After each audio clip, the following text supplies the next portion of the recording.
Semoga Allah selalu membimbingmu, dan biarlah angin menuntun langkahmu.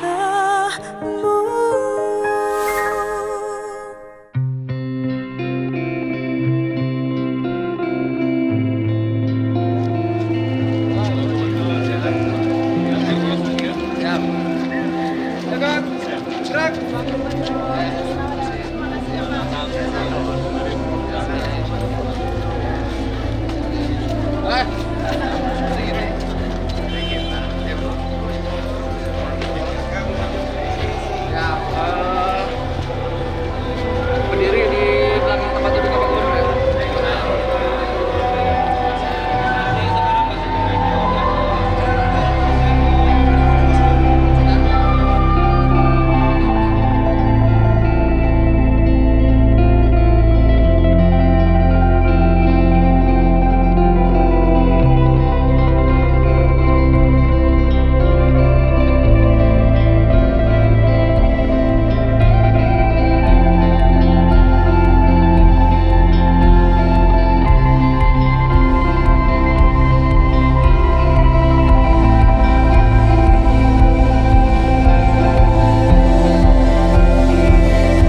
Untuk sesi selanjutnya akan diberikan oleh Gubernur Jawa Barat, Bapak Haji Dadi Mulyadi.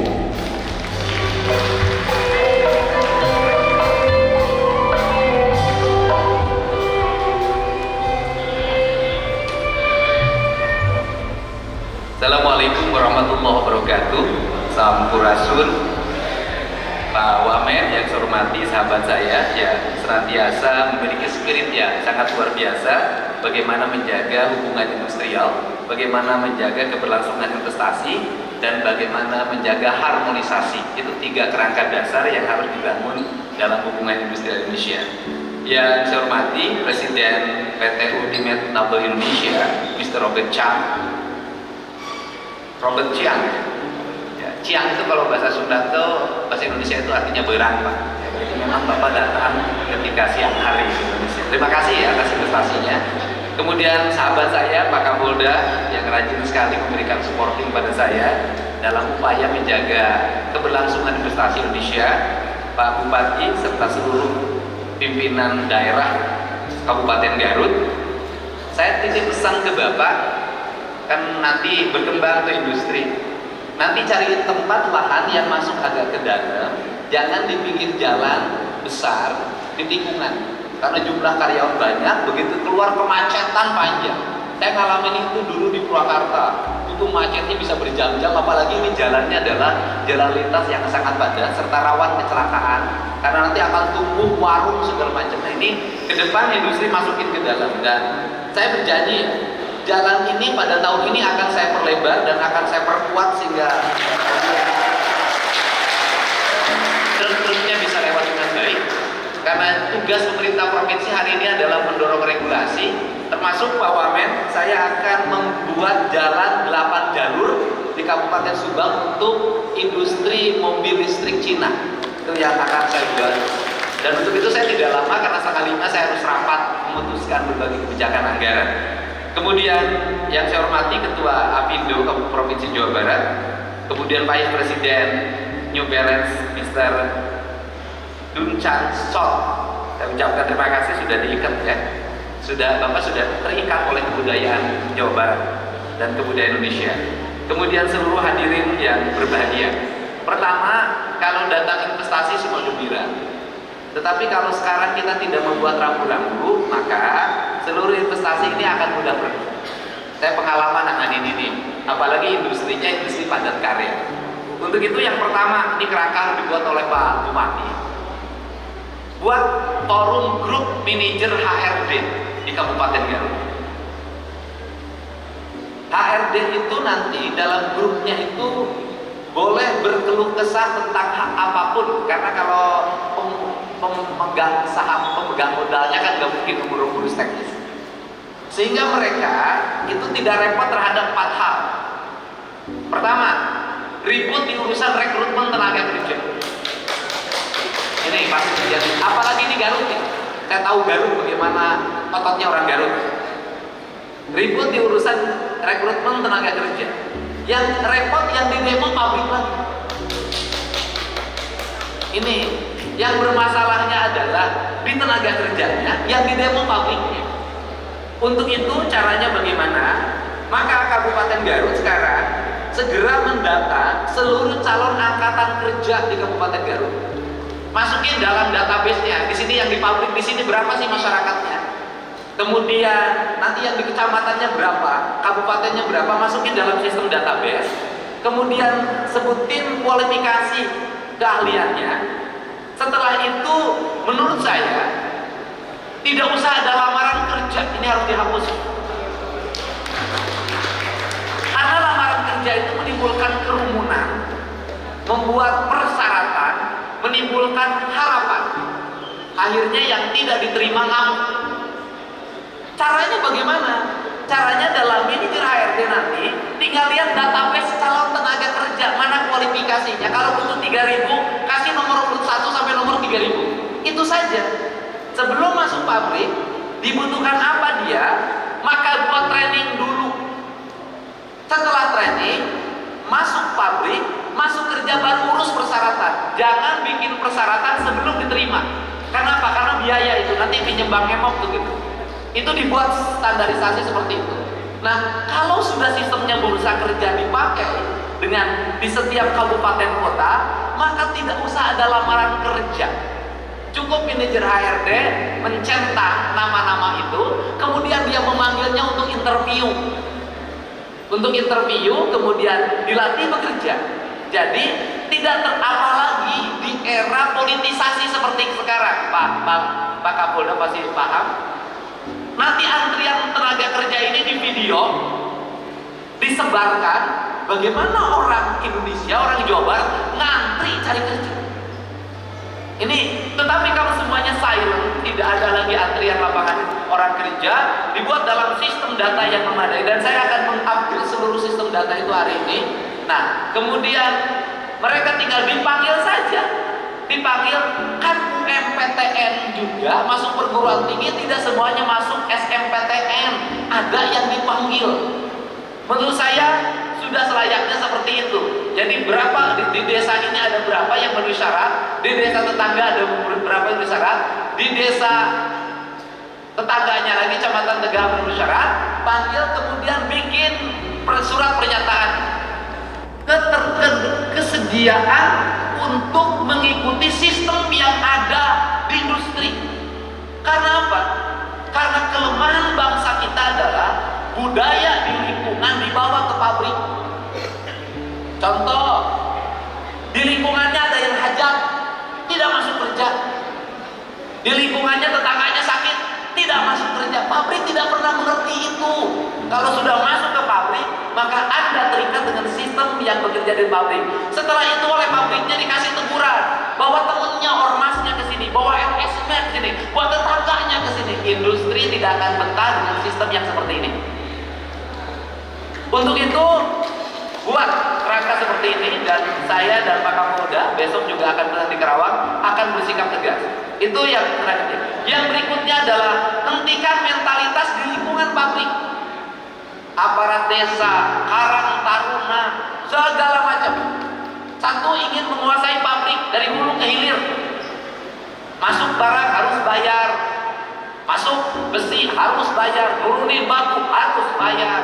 Nanti rekrutmen tenaga kerja itu, tarif rekrutmen tenaga kerja Pak Noel di wilayah Subang, Bekasi, Kerawang termasuk Purwakarta itu antara 15 sampai 30 juta per calonnya.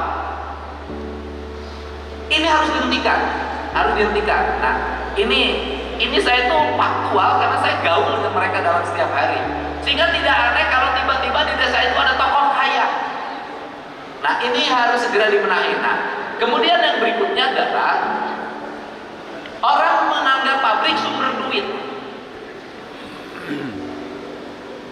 Proposal ke pabrik, Maulidan ke pabrik, Rajaban ke pabrik, Agustusan ke pabrik, Lomba Karang Taruna ke pabrik, semua proposal ke pabrik. Nggak bisa, Pak. Kenapa? Komponen itu belum tentu ada di belanja industri. Untuk itu, industri sudah bayar pajak.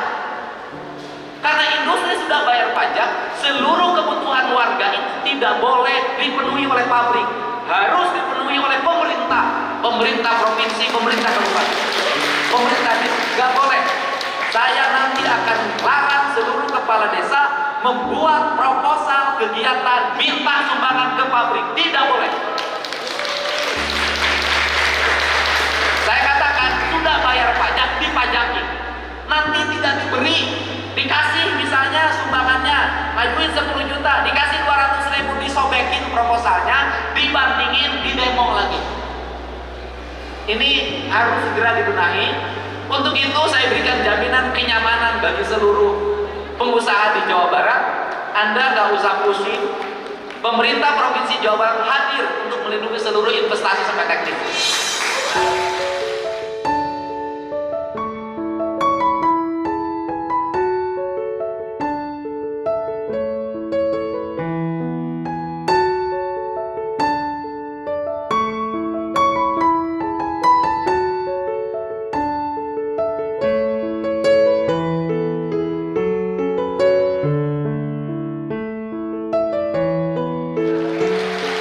Caranya bagaimana? Caranya itu tadi yang kebijakan pemerintah. Pemerintah jamin rakyat sekolah, pemerintah jamin rakyat berobat, pemerintah jamin jalannya bagus, pemerintah jamin aliran listrik, pemerintah jamin aliran air, pemerintah jamin keamanan warga. Karena pemerintah itu hidup di antaranya dari pajak PPN dan PPH yang dibayarkan oleh industri. Pajak hidupnya dari situ. Dan kita sudah punya budget yang cukup, tinggal bagaimana mengatur, membuat regulasinya. Nah, kemudian apa kelemahan industri? Pencemaran. Itu kelemahan industri. Karena kelemahan industri pencemaran, maka Pak Bupati nyiapin di kabupatennya dinas lingkungan hidupnya, tujuannya bukan nyari salahnya pabrik.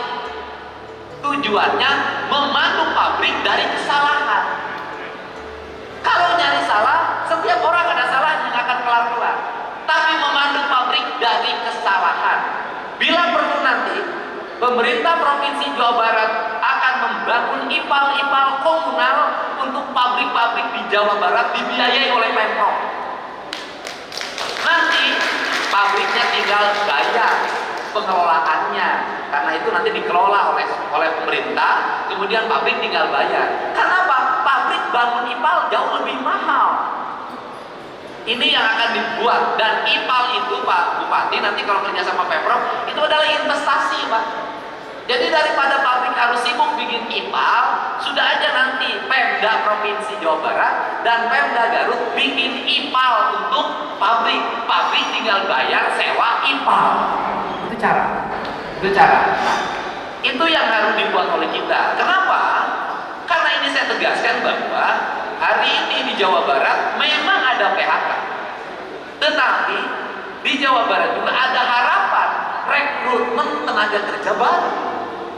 Jadi kalau yang ter-PHK-nya 3.500, ya kita berharap di tahun 2025 ini ada 50.000 rekrutmen. Bahkan ada beberapa kawasan yang selama ini saya support untuk bertumbuh berkembang, itu bisa 150 sampai 200.000 karyawan baru. Tapi yang terakhir, belum tentu juga ada pabrik, ada pegawai. Kalau apa? Kalau investornya sudah bawa IA, pabriknya dikerjakan oleh robot, ngejahit pakai robot, pasang mesin pakai robot. Investasi hari ini di dunia elektrik, dunia elektronik, dan dunia otomotif itu sudah mengarah pada teknologi IA, di mana dikerjakannya oleh robot. Kita juga harus memahami perkembangan itu. Nah, yang terakhir, hitung Pak Bupati, ada angka harapan perkembangan industri di Garut. Hati-hati penempatan pabriknya, hati-hati membuat tata ruangnya, jangan membuat ketidakpastian. Kemudian hitung berapa kebutuhan ruang kerjanya untuk 5 tahun ke depan. Apa tujuannya? Buat sistem pendidikan SMP dan SMA yang tidak akan meneruskan kuliah, lebih baik dari sekarang dipersiapkan menjadi calon tenaga kerja. Pendidikan di sekolahnya nggak usah capek-capek, nggak usah. Bagaimana cara dia memakai sepatu, bagaimana cara dia memakai kaos kaki, bagaimana cara dia memakai baju, bangun, duduk, menjahit, kemudian berbagai kebutuhan industri lainnya yang siap kerja. Pemerintah mengalokasikan pembiayaan untuk memberi teknologi industri agar di sekolah-sekolah diarahkan pada keterampilan. Nanti balai-balai desa, di desa-desa di sini sudahlah ruang desanya bisa digunakan untuk ruang SD-nya, bisa digunakan SMP-nya, digunakan untuk pendidikan keterampilan kerja yang dibutuhkan oleh industri. Tidak usah bangun balai latihan kerja, nanti bangunannya repot. Gak usah, cukup memanfaatkan ruang SMP, ruang SD, kantor desa diarahkan untuk melatih anak-anak Garut menjadi tenaga kerja terampil. Ini cara, dan saya yakin dengan sinergi antara pemerintah Provinsi Jawa Barat, pemerintah pusat, jajaran kepolisian dan TNI bersama-sama memerangi premanisme yang mengganggu industri, membangun infrastruktur sebagai penunjang industri, menjaga sistem pengelolaan lingkungan yang memadai dengan mengedepankan prinsip pembangunan yang berwawasan lingkungan, dengan menghindari pencemaran lingkungan akibat industri, membangun hubungan harmoni keuangan pusat dan daerah. Ini saya sampaikan, kenapa membangun hubungan harmoni? Karena pajak pabrik itu ditarik di Jakarta. Ini saya akan sampaikan ke dunia industri. PPh 21 dari seluruh karyawan yang ada di Jawa Barat itu, kalau kantor pusatnya di Jakarta, bagi hasilnya untuk Pemda DKI. Ini harus dipenuhi. Kenapa saya ngomong begitu? Karena tujuan saya adalah dana DAU, dana DAK, dana Pemprov nanti harus diarahkan pada pemenuhan kebutuhan di sekitar industri. Bagaimana? Ada pabrik di sini air bersih warga harus beres. Ada pabrik di sini lingkungan, jalan lingkungannya harus bagus. Ada pabrik di sini tidak boleh ada rakyat rumah miskin, rakyat rumahnya miskin.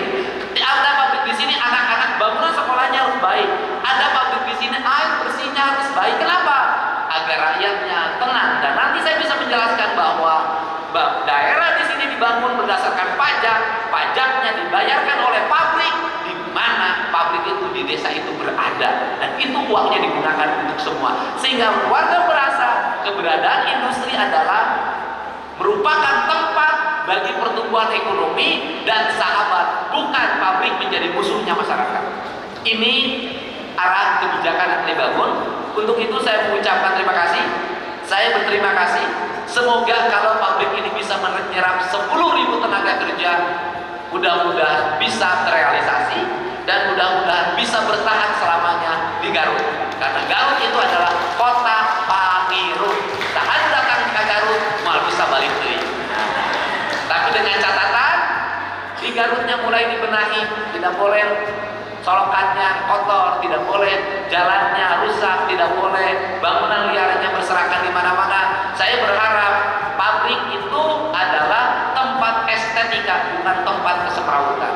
Pak Bupati, nanti tolong dengan saya dibenahi pabrik yang baru. Saya lihat sudah tumbuh warung kumuh. Nanti warung-warungnya jangan di pinggir jalan, biar Pemda yang membeli tanah di sampingnya, disiapin rest area, nanti warung-warungnya kita yang bangunkan, pemerintah provinsi yang bangunkan, tukang warungnya dididik, apalagi wakil bupatinya perempuan yang konon katanya mau jadi menantu saya. Nah, gitu. Perhatikan Ibu Wagub, kenapa? Itu perempuan yang kerja di situ, mereka meninggalkan anak, mereka meninggalkan suami, mereka pulang ke rumah kurang tidur, makan di tempat kerjanya sebelah, cilok, bakso, mie ayam. Mohon maaf, segera benahi Pak, itu perempuan. Nanti umur 30 tahun, 40 tahun PHK Pak, atau disuruh mundurin diri Pak. Celana dalamnya dari pagi sampai sore tidak ganti Pak. Ancaman penyakitnya tinggi. Untuk itu tidak ada masalah kalau Ibu Bupati nanti menganggarkan bantuan BH dan celana dalam yang berkualitas. Serius ini, tidak main-main. Untuk karyawan-karyawan pabrik Pak. Karena apa? Karena perempuan yang paling sensitif untuk kesehatannya adalah baju dalam. belajar tentang itu lama. Itu nanti dibuat, perhatikan kadar gizinya, kadar proteinnya, dan kemudian Ibu Bupati di situ membangun bangunan dengan luas yang cukup, tempat penitipan anak, siapin guru TK di situ, siapin guru PAUD di situ. Jadi karyawan ke kantor itu membawa anaknya ke tempat bekerja, anaknya dititipin di TK di situ, guru TK-nya digaji oleh pemerintah, guru PAUD-nya digaji pemerintah, tapi pemerintah support gizi bagi mereka, bagi-bagi susu segala macam. Pada jam istirahat ibunya bisa bertemu dengan anaknya untuk menyusui. Karena industrialisasi tidak boleh memisahkan hubungan ibu dan anak. Saya punya riset di Bupati. Apa riset saya? Anak-anak yang ibunya bekerja di pabrik, anak-anaknya ikut diurus sama neneknya, diurus sama uangnya, pendidikannya kurang terperhatikan, emosinya tidak stabil. Apa yang terjadi? Ketika besar dia kerjanya meras ibunya yang kerja di pabrik. Pengen motor, pengen HP, jalan-jalan, baju pengen bagus. Akhirnya ibunya mengalami penderitaan yang berat. Setelah itu laki-lakinya nggak benar. Bagaimana laki-lakinya nggak benar? Laki-lakinya kerja, nganterin istrinya ke pabrik, tiap hari ngebonceng istrinya ke pabrik, motornya kredit, yang kredit adalah istrinya. Tapi selama istrinya di pabrik, si laki-lakinya KAWW saja deket pabrik. Saya yang itu nanganinya banyak, tahu. Ini harus segera dibenahi. Akhirnya siapa yang paling menderita? Perempuan. Sudah bekerja, uangnya untuk kehidupan keluarga, emosinya rusak oleh suaminya, emosinya rusak oleh anaknya, sehingga ketika usia dia 45, 50 dia mengalami penderitaan yang berat dalam hidupnya. Ini industri.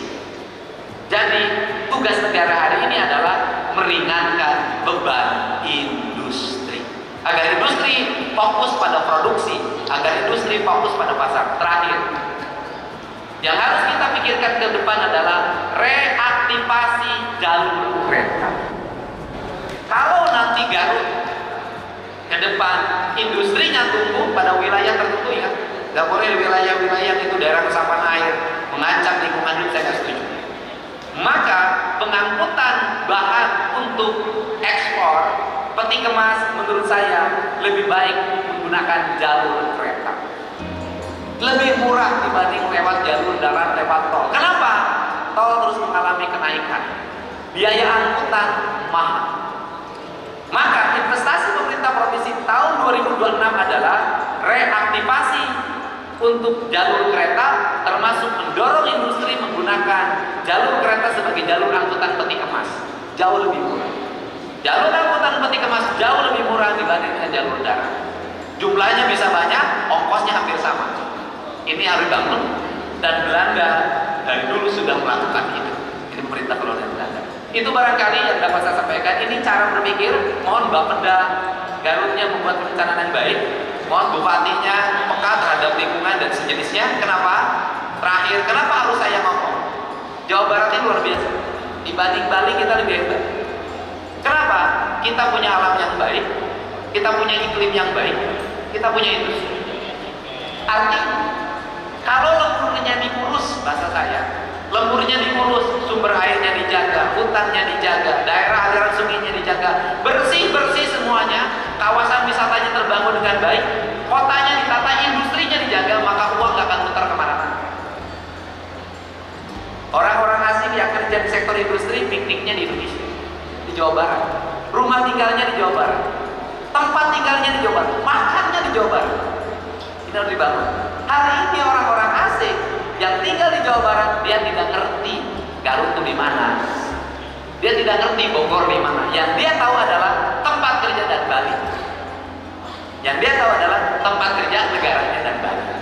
Ini segera mindset ini dirubah untuk membangun perputaran ekonomi berputar di Jawa Barat. Barangkali itu saya ucapkan terima kasih.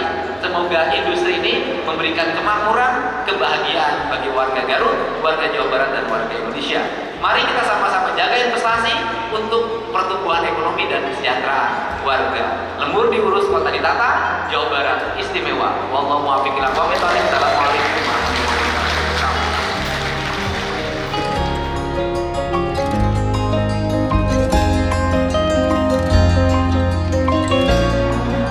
Beliau menyampaikan wawancara